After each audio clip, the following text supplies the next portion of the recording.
Mastercast Radio. Welcome to Mastercast Radio. I am your host, Andrew Rosa, and today I will be talking about recent games I have been playing, as well as gaming acquisitions.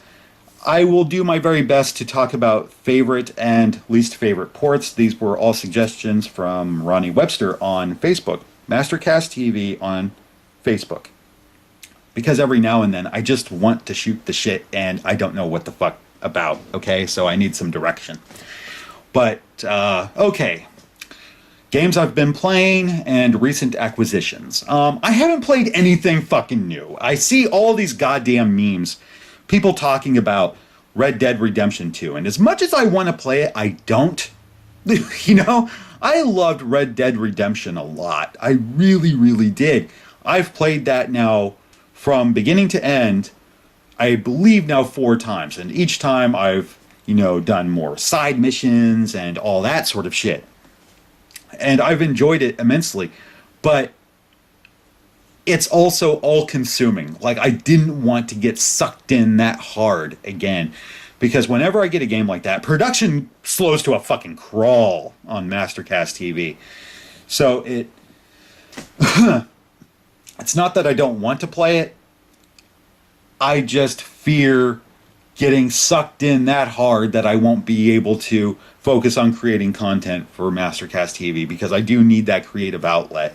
Especially now, you may not be aware, I am doing a Halloween fan movie called The Shadow of Halloween. And it's a spiritual sequel to Halloween 6, The Curse of Michael Myers, the theatrical cut. That's going on a bit longer than I had anticipated, so I need to keep the creative juices flowing, and Mastercast TV does that, but, I need to have time to devote to it, and I'm not going to talk about Red Dead Redemption 2 on Mastercast TV. I'm not. I can't get good capture for PS4, so I'm not even going to fucking bother. And really, I'm more of a retro guy. I can't help that. But I have acquired some new games, new to me, I shall say. I got a few donations a few months back. I'm really not sure if I talked about them before. Will Medved, he's a longtime fan of Mastercast TV. I believe he was also a fan of My Life with Sega. It's been a while. I talk to so many people now, it's hard to keep everything straight. But he sent me Theme Park for the Jaguar, and I have been trying to play that. Trying to review a game of that nature is difficult for me because I'm not a huge fan of, the Second Life bullshit. I don't do SimCity. I never really saw the appeal unless I could run around the fucking town and murder people and blow up town, blow up buildings and shit. Being the deranged anarchist I can be in the digital realm, then I'm not really interested. I'm not, I don't give a fuck, okay? Same thing with Sims. I don't do the Sims. Like, my girlfriend does the Sims, and I don't fully understand the appeal. She doesn't do it very much now. She has a very demanding job. She has other interests that take precedence. Like, she's into D&D now, okay? She paints her own fucking figurines. That's how far she's gone. And that's awesome. She does nice work, actually. But, yeah, I've never been into the whole sim angle. But I did try Theme Park. He was kind enough to send me the game. And again, I thank you. And it's really not bad. I do have some problems, though. For one, it can't save parks. Like, it will save, the money you acquire. So if you sell a park, you're going to save that money. And stats, if you're going for full simulation. But it will not save the park that you build. I guess that makes sense considering the memory limitations of the cartridge format of that time.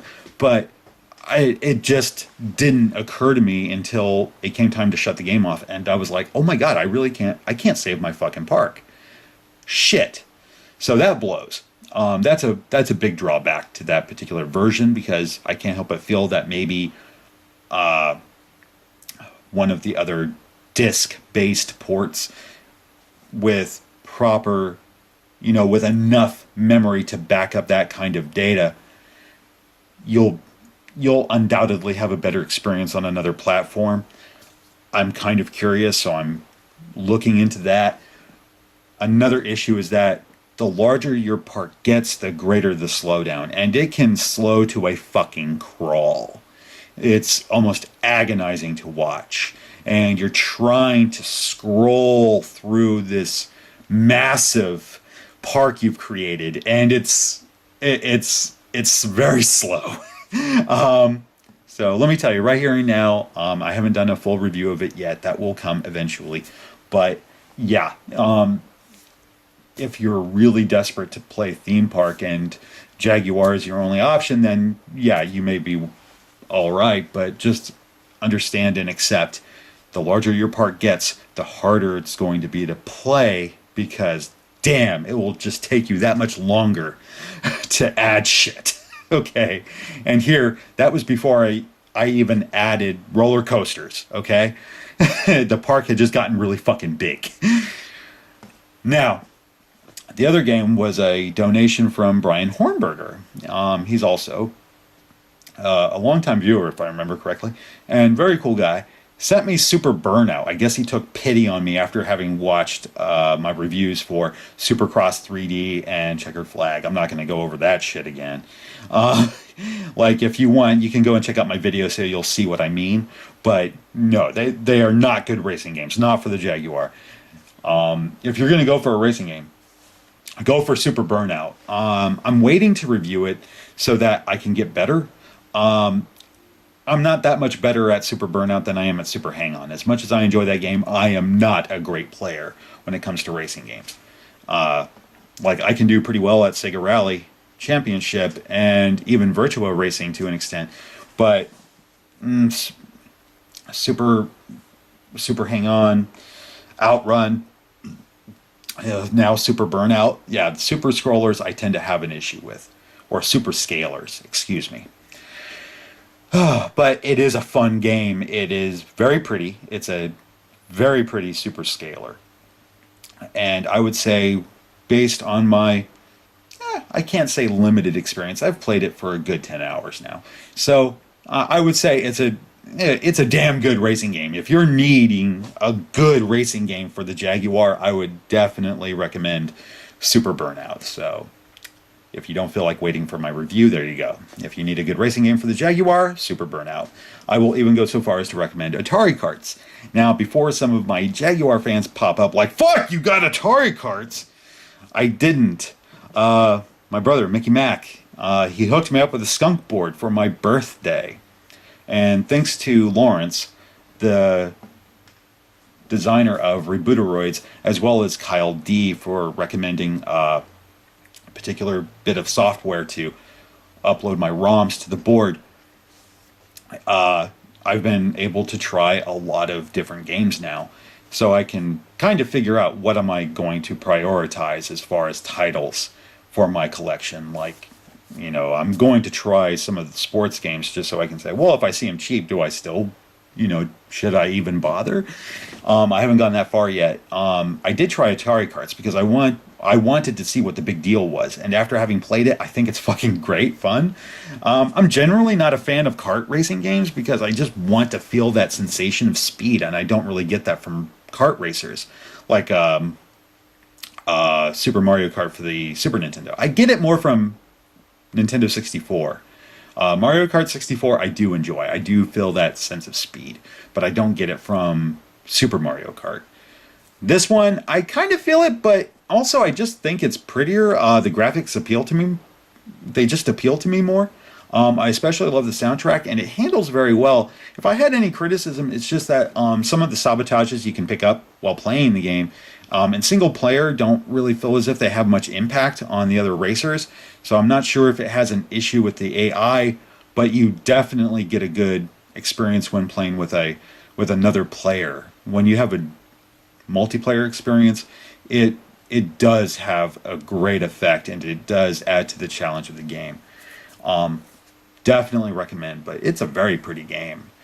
Yeah, like there's even the ability to add hills and so on, so it has some dynamic features there. So it's nice. I really like it, and it handles really, really well. So that's another one. If you're wanting a fun game, Atari carts, I would recommend the fuck out of that one. And now I'm just going to be like, I need to be on the lookout for this fucking game because I would like a physical copy. I don't want to rely on the skunk board because there's still that collector in me where the games I really, really love, I want to have the physical copy of. Like, I have an Everdrive for the Genesis, right? I don't need a physical copy of any one of my Genesis games if I want to enjoy any of them, really. But I like to have the physical release, like Flashback. I have the physical release, not just for Genesis, but I also have it for Sega CD, and I want it for the Jaguar as well. I already have one for the 3DO, and I kick myself for selling the one I had for Super Nintendo. Even though all I've got is the Superboy now, I still want that copy. I have the Superboy, so I should have Flashback. It's that Catcher in the Rye game. And if you've ever seen Conspiracy Theory with Mel Gibson and Julia Roberts, then you understand what the fuck I'm talking about. Um, but yeah, that's a Catcher in the Rye game for me. And the same thing with Resident Evil to a certain extent. But yeah, the skunk board is fucking awesome. I've been able to try out some ROM, some homebrew shit, like demos and rough builds. Chad, a dude from the Atari Jaguar fans group on Facebook, hooked me up with a ROM hack of his where it's Doom, but the controller's been rekeyed for the Pro Controller so that you can strafe, because it doesn't have individual strafing buttons. Like Alien vs. Predator has strafing buttons, but they're on the keypad. Thankfully, if you have the Pro Controller, you can use X and Z to strafe. You know, X is left, Z is right. So you can do that. I believe that's the order. I so rarely look down at the controller now. But yeah, you can strafe that way. Later games were able to use the shoulder buttons. They would key, like Fight for Life, for example. The shoulder buttons are keyed to buttons, I believe, 4 and 6, if I remember correctly. So you hit left, you'll sidestep left. If you hit right, you'll sidestep right. Doom, unfortunately, the keypad is keyed into the weapons for immediate access. It really didn't have the Pro Controller in mind. So you only have the one button to press so that you can strafe left and right. You can't circle strafe. Chad has rekeyed it so that you can circle strafe. The only drawback is that you don't have immediate access to all of your weapons now. I believe it's Y now. Y will cycle through your weapons the standard way. So if you've played Doom on 32X, then you know what to expect. You'll just hit that one button and cycle through your weapons until you find the one that you want. Kind of blows in that respect, because I thought that was a nice selling point for the Jaguar, was that I had the keypad. So, I don't have to cycle through all that shit. If I just want to switch really quick to the shotgun so that I don't mow through all my chain gun rounds, then, I can hit that button and not have to cycle through it. But still, being able to strafe like that is really pretty sweet. So yeah, I believe you can find it if you go to the Atari Jaguar fans group. Look up Chad. He could hook you up with the ROM, perhaps. But yeah, that was pretty cool. I do really enjoy the skunk. And I even tried some games that are available on Atari Age, like Protector and Skyhammer. I was playing this kind of like, well, maybe I'll get one, but now I want both. Again, I don't want to just rely on my skunk board. Those games are fun enough to warrant wanting a physical copy. I would really like to add those to my collection. They are really good titles. The feelings towards Skyhammer is really mixed. Some don't really like those primitive 3D graphics. Some do. Some feel it's too sluggish, but really, I found myself really enjoying the game. So now I want that. And Protector, I do think, is better than Defender 2000. It doesn't have as many modes, sure, but it's still a fun fucking game. I feel it's much easier to play since the sprites aren't so large. But I love the graphics. I love the explosions. It doesn't feel quite as like in your face, so it's much easier to play, though it's still challenging in that classical sense, the same sense that classic Defender is challenging. So yeah, I definitely want both games, and my wallet is going to fucking hate me when I finally get around to ordering them. But yeah, so those are the games I've been playing as of late. Another one I've been playing now is Towers 2, again via Skunk, and that's another one I'm going to want the physical release for eventually, because I found myself really kind of sucked into it. Here I was supposed to get to bed early for work. I had to be up at 6:30 because I was opening wrapper at the bakery, and I was on that game until like 1 o'clock in the morning, and I had started at like 9 o'clock at night. So yeah, I kind of got sucked into that one, and thankfully the Skunk does have a save function. So long as you don't switch banks, it will hold on to your save data, which is good. But yeah, I do want to get a physical copy of Towers 2. Shit. But those have been my most recent acquisitions. Those are the games I've been playing. If you're at all interested in some of the games I've talked about here, like Checkered Flag or Supercross 3D, those are videos available, as well as Flashback.